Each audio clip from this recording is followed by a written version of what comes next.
Sa mga nagtatanong sa akin kung paano ako nag-umpisa mag-upload sa FB or sa FB page at kung anong gamit ko ba, FB profile ba or FB page. Ang gamit ko mga guys ay FB page.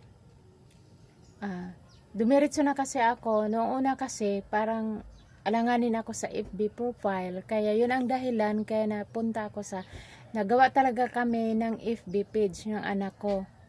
Salamat rin ako sa anak ko dahil siyang tumulong sa akin para gumawa at pati sa pag-edit. At para sa mga baguhan nga pala, magtiyaga lang kaka-upload.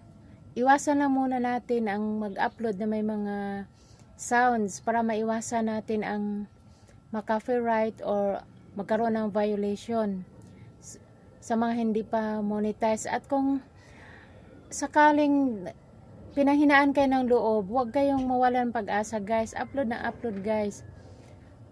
Kasi guys, sa akin noon hindi ako umasa na ma-monetize ako kasi nagkaroon ako ng violation, ang dami. Kaya binura ko 'yon. Kaya huwag kayong mawala ng pag-asa guys. Laban lang.